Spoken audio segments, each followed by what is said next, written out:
नमस्कार मेरे प्यारे बच्चों, राइट पे क्लासिक के यूट्यूब चैनल फिजिक्स पढ़ने में आपका स्वागत है। आज हम पढ़ेंगे गॉस के अनुप्रयोग। क्या पढ़ेंगे बेटा?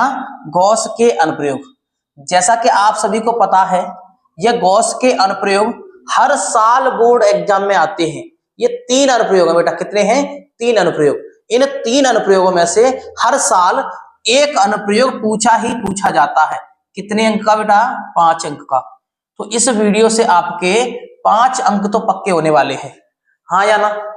तो अभी तक चैनल को बेटा सब्सक्राइब नहीं किया है तो चैनल को सब्सक्राइब भी कर लेना और अपने साथ साथ नोट्स बनाते हुए चलना, ठीक है? तो ये प्रश्न आपको किस तरह से एग्जामिनर पूछेगा, बड़े ध्यान से सुनना। आपको पूछेगा गॉस की प्रमेय की सहायता से। किसकी सहायता से?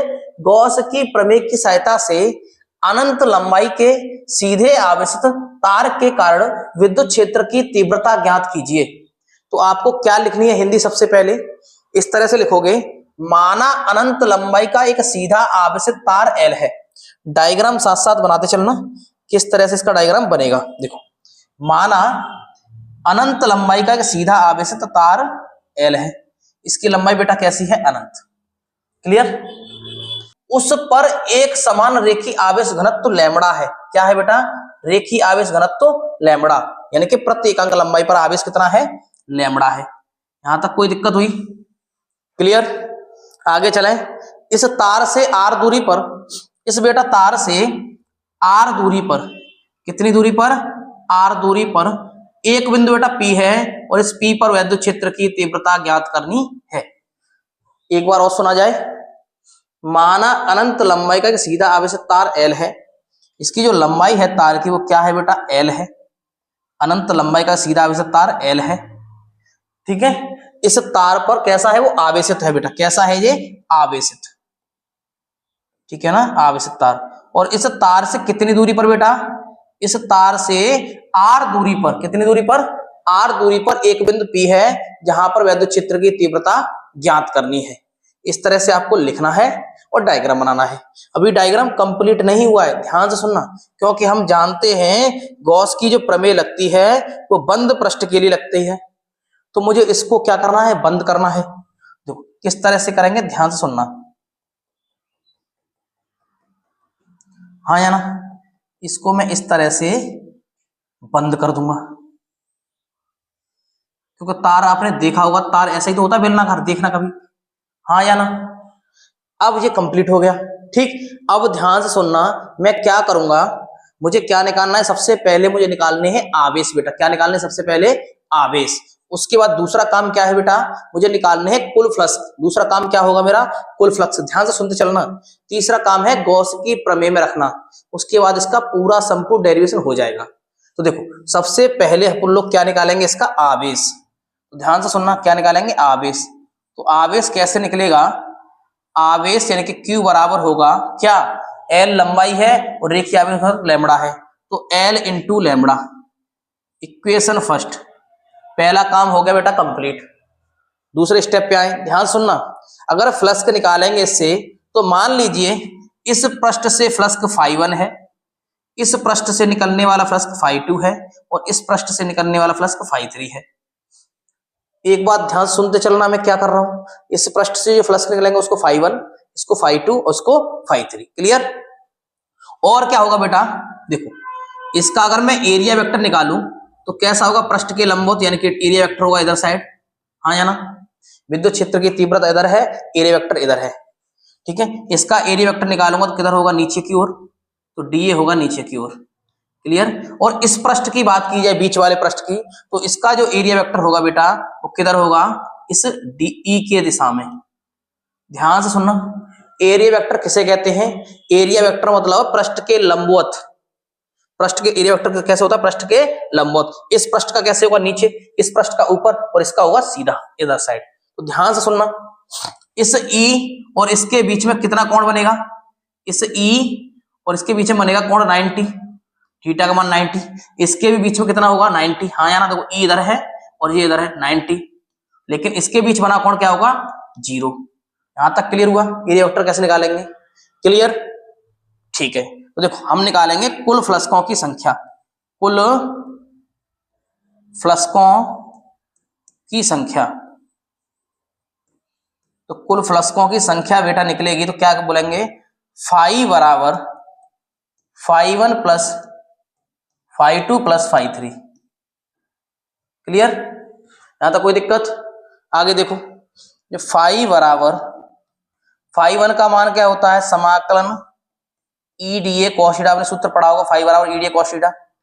समाकलन मैंने क्यों किया है, क्योंकि मैं जानता हूं अल्पांश पृष्ठ के लिए होता है डी ए कॉस थीटा, और उसका समाकलन कर दूं तो संपूर्ण पृष्ठ के लिए निकलता है। तो छोटे छोटे पृष्ठों के लिए निकालूंगा, उसका समाकलन कर दूंगा तो संपूर्ण पृष्ठ के लिए निकल आएगा। हाँ या ना? प्लस समाकलन E D A cos theta, ये तो सूत्र ही है, प्लस फाई थ्री के लिए E D A cos theta. यहां तक किसी को कोई दिक्कत?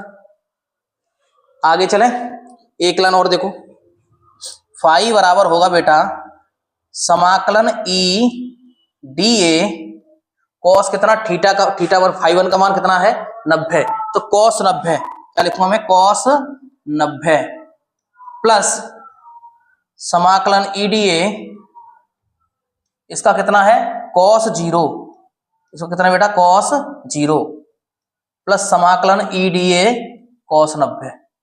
इसमें कोई दिक्कत हो तो बता देना, इसका भी कितना आएगा कॉस 90। बताओ यहां तक कोई दिक्कत? ये फाई वन के लिए है, ये फाई टू के लिए, ये फाई थ्री के लिए। अब हम जानते हैं कॉस 90 कितना होता है बेटा 0, और कॉस 90 0, तो ये दोनों मान तो कैंसिल ही हो जाएंगे। बताओ, ये मान तो दोनों कैंसिल ही हो जाएंगे ये वाले, क्योंकि कॉस 90 0 और 0 गुणा के संख्या में करते हैं तो 0 बचेगा क्या मेरे पास ये। हाँ या ना? तो अगले पेज में देखो इस तरह से, तो लिखेंगे फाई बराबर, फाई ई कह सकते हैं या फाई कह दो कोई दिक्कत नहीं, फाई ई बराबर क्या होगा, समाकलन बचेगा मेरे पास ई डी ए और कॉस 0, देखना ध्यान से, ये वाला ही तो बचेगा कॉस 0, और कॉस 0 क्या होता है बेटा 1, क्या होता है कॉस 0 1, ध्यान से सुनते चलना। तो इसको लिखेंगे फाई ई बराबर, ई बाहर निकाल दूं और समाकलन डी ए, ध्यान से सुनना, और समाकलन जो बेटा जो डी ए होता है वो क्या होता है, अभी सुनना, ये तो ए हो गया, ई हो गया, ठीक है, समाकलन डी ए लिख दे रहा हूं, समाकलन डी ए, समाकलन डी ए क्या होगा 2 पाई आर एल, और क्यों होगा बताऊंगा अभी, एक मिनट रुको। तो यहां पे क्या लिख सकता हूं मैं 2 पाई आर एल। क्लियर? तो ये किसके लिए निकला है, संपूर्ण पृष्ठों के लिए वैद्युत फ्लक्स। अब ये 2 पाई आर एल कैसे आया, हम जानते हैं बेलन का वक्र पृष्ठ, ये क्या है मेरा बेलन, इस तरह से देखो, ये बेलन का वक्र पृष्ठ का होता है 2 पाई आर एच, क्या होता है 2 पाई आर एच, और एच के स्थान पे क्या लेना है मुझे एल। तो समझ में आया किस तरह से ये कैसे आया 2 पाई आर एल। क्लियर?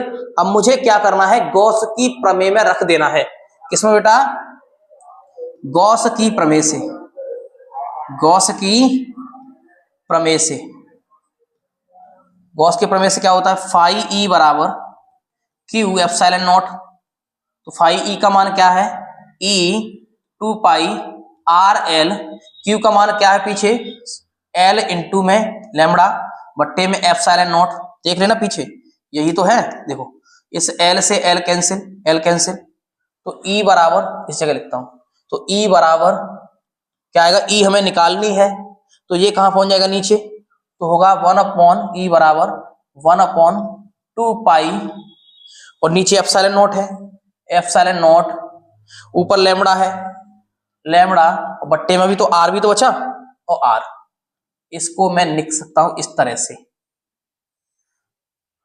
ठीक है, देखो कैसे आया, ई निकालना है तो 2 नीचे आएगा, पाई नीचे आएगी, आर नीचे आएगी, एप्सिलॉन नॉट नीचे आएगा,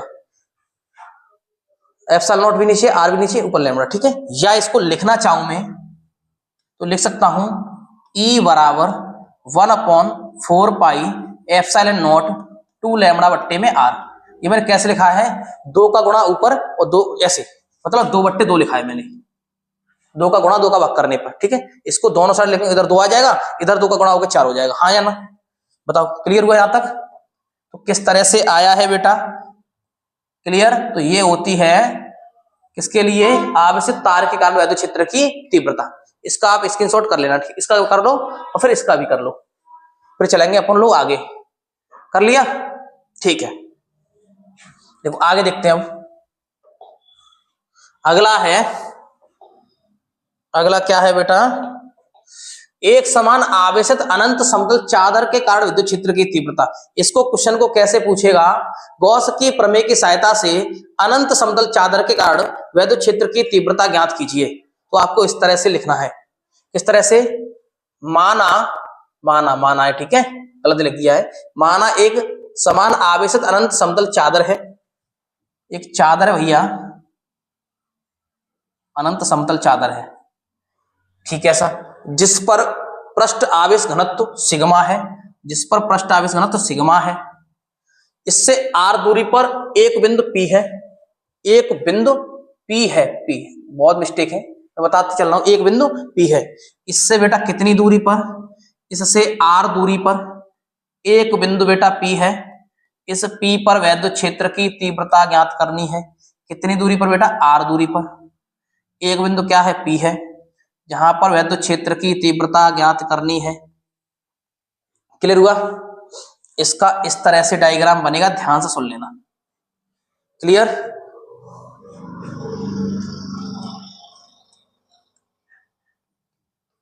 ये आपका डायग्राम हो गया कंप्लीट। एक बार रिवीजन की जाए, देखो किस तरह से अनंत समतल चादर है, और कैसी चादर है, आवेशित, तो मैंने आवेशित कर दी, ठीक है, सिग्मा है, इससे r दूरी पर, इस सिग्मा से r दूरी पर एक बिंदु P है, एक बिंदु क्या है बेटा, P है, जहां पर विद्युत क्षेत्र की तीव्रता ज्ञात करनी है। इसके कितने पृष्ठ बनेंगे, इसके भी 3 पृष्ठ होंगे। पहला पृष्ठ क्या होगा, यहाँ पे φ1, ये होगा φ2 और ये होगा φ3। क्लियर? अगर इसके एरिया वेक्टर की बात की जाए बेटा, तो सबसे ज्यादा समझने वाली बात है एरिया वेक्टर किस तरह से निकलेगा। देखो अगर इसका एरिया वेक्टर निकालेंगे, देखो इसका होगा एरिया वेक्टर, इस वाले पृष्ठ के लिए होगा E की साइड, यानी कि विद्युत क्षेत्र की तीव्रता की ओर, इसका होगा एरिया वेक्टर, इसका निकलेगा इस साइड या इस साइड, बात एक ही है। अगर इसकी बात की जाए फाइव पृष्ठ की, तो कैसे निकलेगा, बाहर की ओर, इस साइड। तो मैं इसको किस तरह से लिखूं, इसको बना दे रहा हूं इधर साइड, लेकिन ये ऐसा नहीं है बेटा, ये लंबवत है, ध्यान सुनना। ये जो मैंने नीचे बनाया है वो नीचे नहीं है, इस तरह से है, समझ पा रहे हो? क्लियर? तो सबसे पहले हम क्या करते हैं बेटा, आवेश निकालते हैं। तो इसके आवेश निकालेंगे, सबसे पहले क्या निकालेंगे, आवेश। हिंदी को आपको इस तरह से लिखना है, इस हिंदी को लिखना या मत लिखना कोई दिक्कत नहीं है, इसमें केवल ये बताया गया है बेलन का वक्र विद्युत क्षेत्र के समांतर है। कौन सा वाला, ये वाला, जिससे गुजरने वाला संपूर्ण फ्लक्स शून्य होगा, यानी कि φ2 की बात हो रही है। क्लियर? आप इसको लिखना चाहो तो लिख सकते हो, अन्यथा की स्थिति मत लिखना, केवल लिखना, ज्ञात करना है। देखो आवेश निकालेंगे बेटा Q, तो किस तरह से निकलेगा आवेश, आवेश निकालने के लिए सिग्मा, और इसका एरिया क्या होगा बेटा, A, एरिया क्या होगा बेटा, A, ठीक है, चादर का एरिया तो होता है, तो सिग्मा इंटू A, आवेश निकालने के लिए sigma into A। Equation first, equation बेटा फर्स्ट। दूसरा काम क्या था मेरा, फ्लक्स निकालना। कैसे निकालेंगे फ्लक्स, कुल फ्लक्सों की संख्या, कुल फ्लक्सों की संख्या, कुल फ्लक्सों की संख्या कैसे निकलेगी, कुल फ्लक्सों की संख्या, तो फाई बराबर हो जाएगा, फाई ई बराबर φ1 प्लस φ2 प्लस φ3। क्लियर?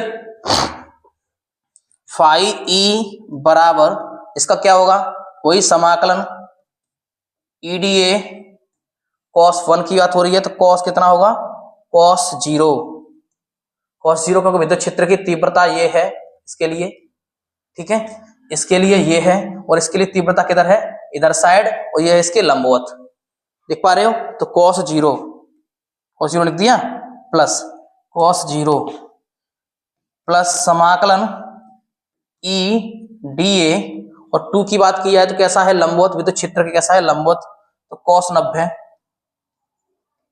प्लस समाकलन ED, और cos कितना आएगा बेटा, φ3 के लिए cos कितना आएगा, 0। यहां तक क्लियर हुआ? और आपको पता है, बड़े ध्यान से देखो, cos 90 यानी कि 0, अगर cos 90 का मान 0 होगा, 0 का इसमें गुणा होगा तो 0 हो जाएगा, तो ये तो रहेगा ही नहीं, हाँ या ना। तो बचेगा मेरे पास क्या, नीचे वाली संख्या क्या बचेगी, देखो फाई ई बराबर समाकलन EDA तो cos 0 0 1 हो जाएगा ना, cos 0 1 प्लस समाकलन e dA। तो देखो e और e कितनी हो, 2e। तो देखो अगली लाइन में लिखूंगा मैं कितनी e, 2e।